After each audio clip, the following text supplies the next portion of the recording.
I don't know what to say, really.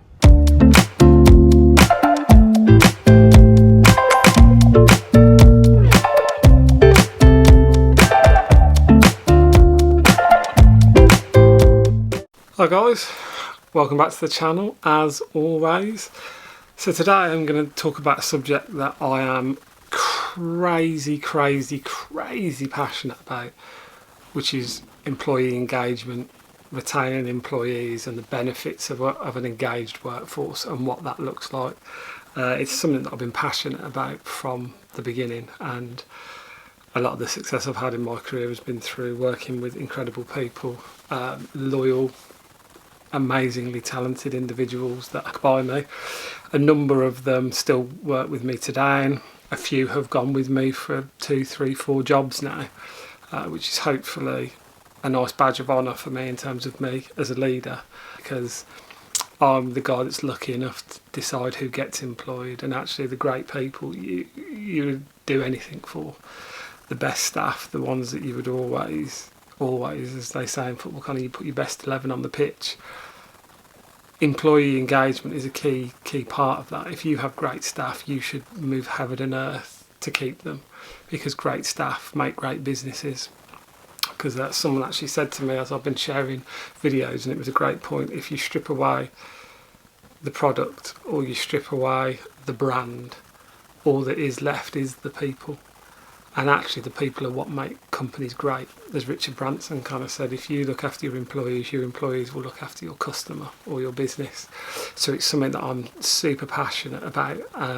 So I'm going to hit you with some information about what engagement looks like, and actually its benefits, because there's some amazing studies that have been done about engaged workforces, and it's eye-watering the difference it makes. So as a leader, you really do have the opportunity to make the decision about whether you wish to engage your employees or you don't. For me, it's something I will never understand why someone wouldn't want to. But even if it doesn't come naturally to you, hopefully this will start to demonstrate just how powerful and ultimately financially impactful it can be. So what is an engaged employee? It's a debate I've been part of in many boardrooms, because I think it feels so unquantifiable because there is no set measure. But there's kind of 4 characteristics: commitment, motivation, loyalty and trust.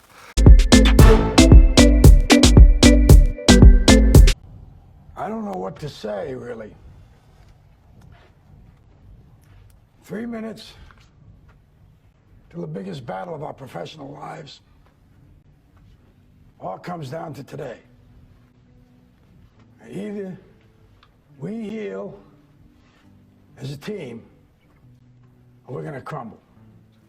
So commitment: how hard are we working? How committed are you to that business through the tough times and the great times? Because actually there are a lot of tough times, and you don't really want fair weather players that, when the going gets tough, bolt and leave you. So commitment's obviously a hugely important one, because we all want people that are committed, that will go above and beyond.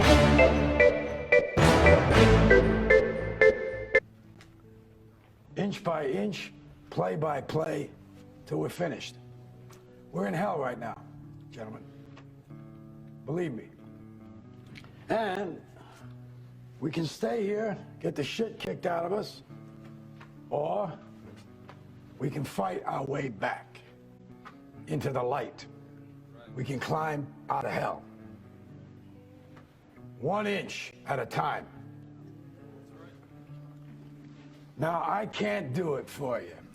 Motivation. How important is it to you to come in every day and feel pumped? Everyone's been in offices where you can sense that the mood is flat and things are not as perhaps they should be or you would wish them to be. And motivated workforces produce more, better results, greater environment, better culture. You find out life's this game of inches. So is football. Because in either game, life or football, the margin for error is so small.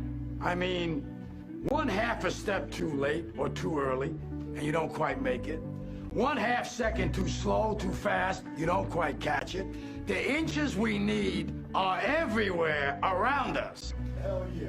They're in every break of the game, every minute, every second. On this team, we fight for that inch. Number 3 is the loyalty. A loyal employee is what it says on the tin, someone that's going to stay.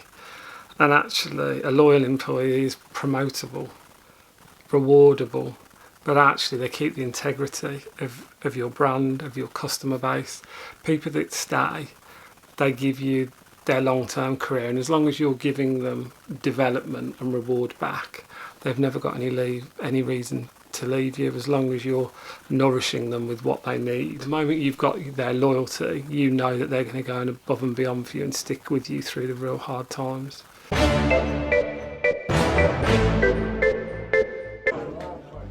On this team, we tear ourselves and everyone else around us to pieces for that inch. We claw with our fingernails for that inch. Because we know when we add up all those inches, that's gonna make the fucking difference between winning and losing. Between living and dying. I'll tell you this, in any fight, it's the guy who's willing to die who's gonna win that inch. And I know if I'm gonna have any life anymore, it's because I'm still willing to fight and die for that inch. Because that's what living is. And trust. Trust is the 4th measure. I just don't think you can overvalue trust. It's critical. I want to be able to trust my employees, and I want them to be able to trust me, because actually what business comes down to is a set of decisions. And actually a really engaged workforce that believes in their boss is going to achieve much, much more because they trust them. They might not understand the decision, they might not even agree with it, but an engaged workforce that trusts their boss and their boss trusts them, you're not second guessing each other. You know they don't agree, but they're going to give you their best. And equally, they don't agree, but they know they're going to run through a brick wall for you to try and test whether you are correct or not. But you cannot underestimate the importance of trust in a workplace. There's 6 inches in front of your face. Now I can't make you do it. You gotta look at the guy next to you. Look into his eyes. Now I think you're gonna see a guy who will go that inch with you. You're gonna see a guy who will sacrifice himself for this team because he knows when it comes down to it, you're gonna do the same for him.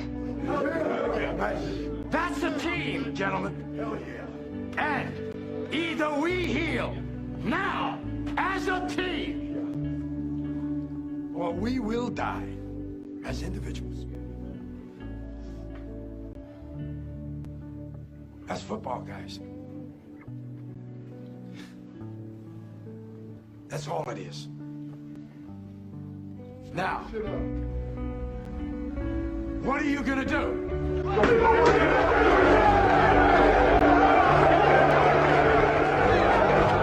Frighteningly, according to some of the studies, Gallup's being the main one that I've looked at, only 13% of the world's workforce is truly engaged. And how businesses are establishing engagement, typically things like Survey Monkeys, those of you that are in larger companies that have done confidential or anonymous feedback, exit interviews, and there's all different types. There's spontaneous surveys that go out, or there's weekly mood gauges, which has been one of the big companies I've been in. They would trial it, or they piloted it for 8 to 12 weeks. Anonymous surveys where you said how you were feeling that week, good week, bad week, and you had to give examples of what had happened.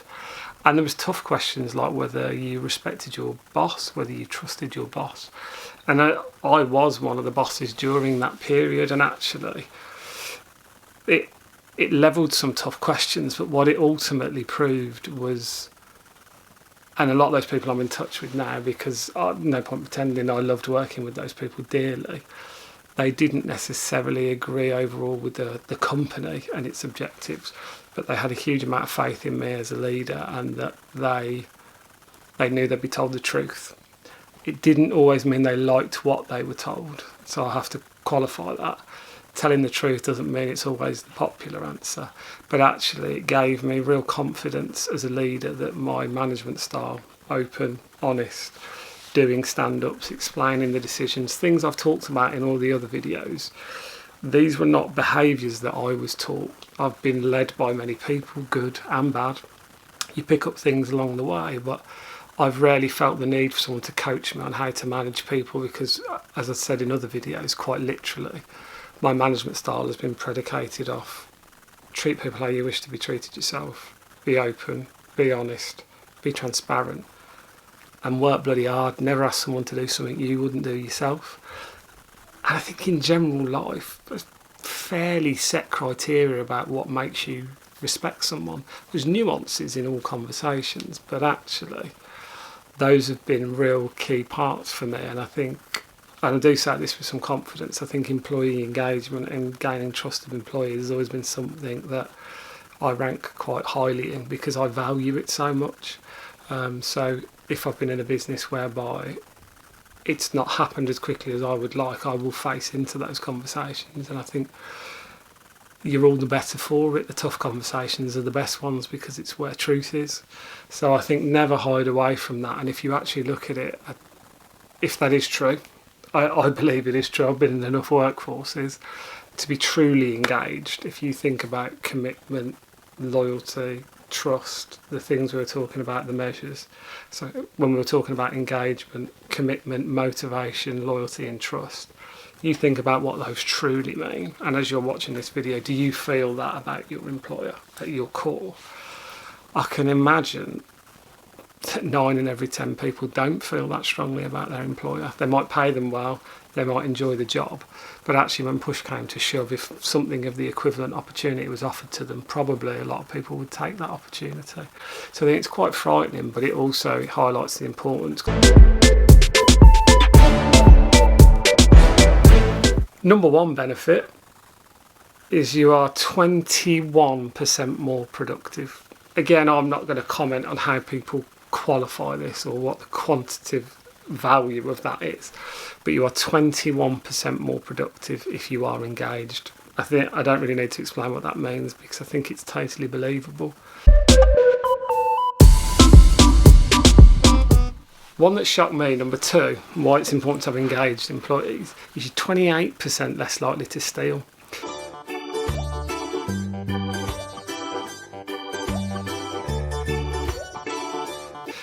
And I'd never really quantified stealing. I'd never thought about I'd want engaged employees so they don't steal. But I think about it when I've worked in a number of football clubs, as I'd mentioned. Wherever there is cash, there was theft. Amusing story, we found one kid with £320 in a silver foil hot dog bag, vaselined and placed in his rectum.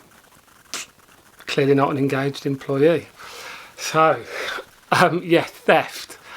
But actually, it's a funny one, that, and theft isn't just money. It's easy to think of money, but what they meant by that in this study was someone left, whether they took data with them, whether they took an IP or an idea that hadn't been protected and run with it themselves, and then ultimately, as I said in Hot Dog Gate, cash. So makes a lot of sense, doesn't it? Because if you've got someone who's on the fence about you as an employer, I'd never condone stealing. Who would? But actually, the people who are on the fence, because there's many people in the world that will steal, they're much more likely to do that if they're not engaged because they don't trust you, they're not loyal to you, they're not motivated. So I suppose why not is their view. So it's a really important one. A big one. Number 3 is that you will see a 41% reduction in absenteeism. So that's days off, sick days, because we've all done it. There can't be a single person watching this video that hasn't pulled a sickie. Whatever that looked like, for whatever reason, we've all been there. We have all done it. And if you say you haven't, you're a liar. But if you love your job, you're loyal, you're engaged, you're motivated, you're all these buzzwords, you are less likely, because actually work feels less like work and more like fun. I'm gonna be paid to hang out with my friends, my brothers, my sisters, my mates, people that I love going to work with and get a buzz out of, and I do something that makes a real difference. You're almost 50% more likely to not have sick days. It's frightening, that. And if you think about the cost to your business of this, 41% reduction in absenteeism. It's massive, the difference it can make if you guys are engaged, because that sniffle where one day they might not go in, but today they will, that decision is made because of whether they're engaged or not. If they wake up feeling a bit foggy-headed, runny nose, in a non-engaged employee, "Hi there, boss. Oh yeah, feeling a bit poorly today." Easy phone call. Everyone's made it. You just don't do it if you're engaged, do you? So that's number 3. Number 4, particularly important if you're trying to recruit and you find good people. Good people tend to know good people. You're 83% more likely to recommend your employer to a friend. And as I said, good people know good people. Quick way to recruit. Easy. Number 5. This was an interesting part of the study, and I'm not sure how you quantify this, but the number's so overwhelming I'm going to mention it. You are 93% more likely to go above and beyond. And I think what I took from that part of the study was that everybody's been in offices where there's a 9-to-5 culture, typically unengaged businesses. I've been in other businesses, so I talked about one in a load of my other videos called Multiply. One of the most engaged set of people I've ever worked with, and it wasn't without its challenges. Not everybody loved everything we were doing, but I've never been in an office where post 5 o'clock I didn't know it was post 5 o'clock, because we were playing FIFA, we were coming up with content ideas.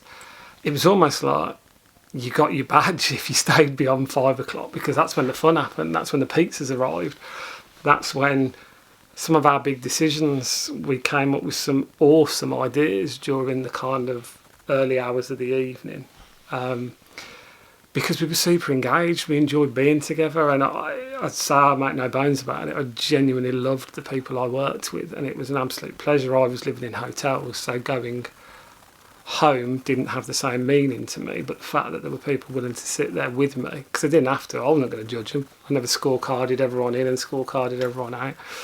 I measure you on the, did you do a good job or not? Did you do your job? Not how many hours did you do this week? That is a horrific measure of productivity, in my opinion. How many hours did a person work? It's utter shite. What's the quality of it? How far did they go to get the job done? And on the weeks where you don't need to do the work, don't. Because you bank so many hours, as far as I'm concerned. I want you to be kind of on your point A game when we do need you. So again, it comes down to trusting them trusting you, that they know they're not on the clock. But yeah, you're 93% more likely to go above and beyond. 7, customer feedback on average goes up by 10%. Again, difficult to quantify in my opinion. It's what the report says.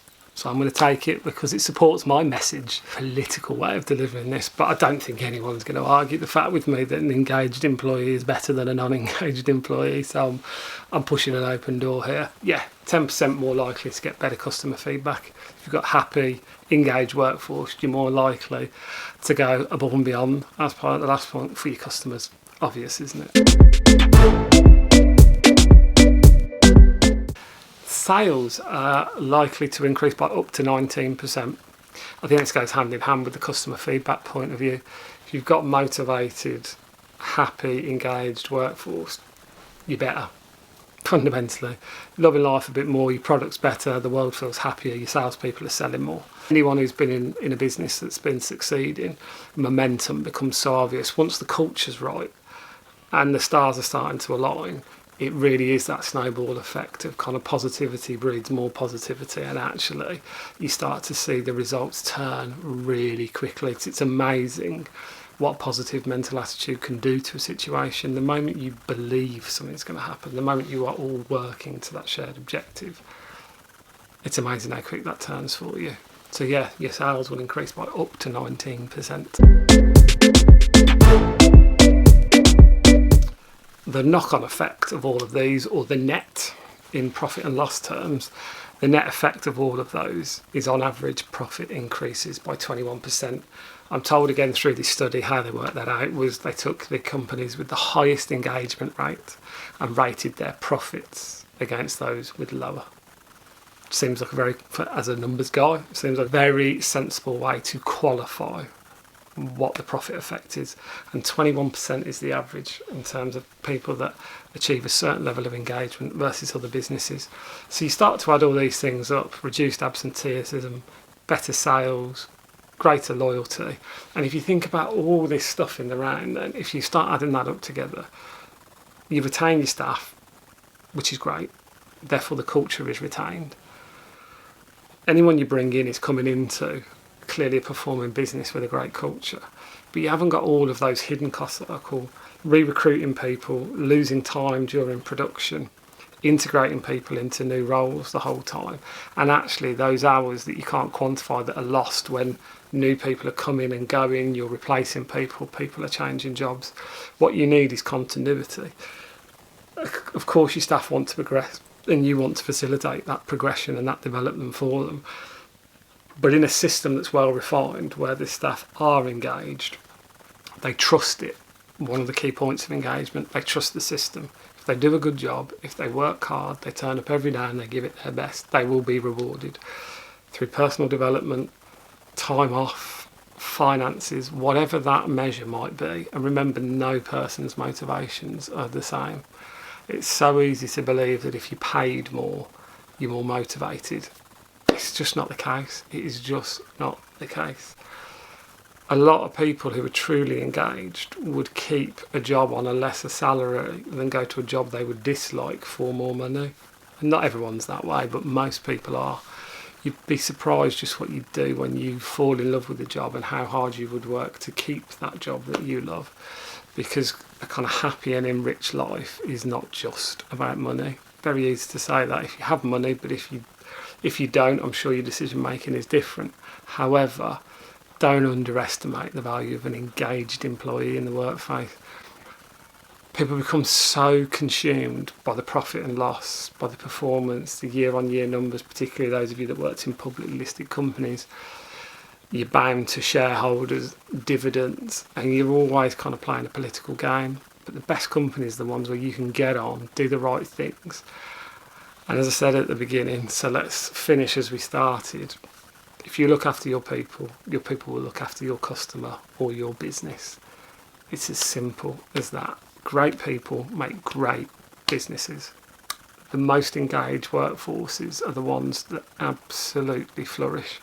And I've used this company as an example before, but today it's just been posted as the highest growing profit in a private business in the UK. So Gymshark, Ben Francis, the founder, their profit numbers are absolutely eye-watering in terms of their growth. Let me give them to you. And I would argue, if anyone's seen anything they do on social media, the overwhelming positivity in which they talk about their business, it makes you feel warm inside. If that was your business, you must feel absolutely delighted, and that's nothing to do with the profit. It's the way the staff have bought into that environment. So Gymshark's profits in little over 3 years have gone from 1.1 million to 18.6 million pound profit. It's unbelievable for a company that only really started in 2012. That growth rate is 156%. If ever there's been a better advert for what an engaged workforce looks like, any of you watching this video, go online and just have a look at the kind of stuff these guys post. That is a workforce that truly believes in it. I would argue they believe that they're part of a cause. They believe in what they're doing. They stand for more than just gym wear. It's a movement as far as they're concerned. And I think, to me, that demonstrates just what happens when you engage your workforce that well. If if you can achieve 156% growth in your profit, don't tell me that's not because you've not got great and engaged people. So that's it for today. Hopefully another useful video. I'll keep coming at you with them. But please like, please subscribe. I'm super grateful for the support we're getting now as the numbers are starting to go up. I'm really, really chuffed, and we'll keep going. If there's anything you want to see, please do fire any questions you've got over. If there's any content or any opinions you'd like to hear, happy to give them, as you've probably gathered. But as always, stay safe, take it easy, and I'll see you in the next one. Bye.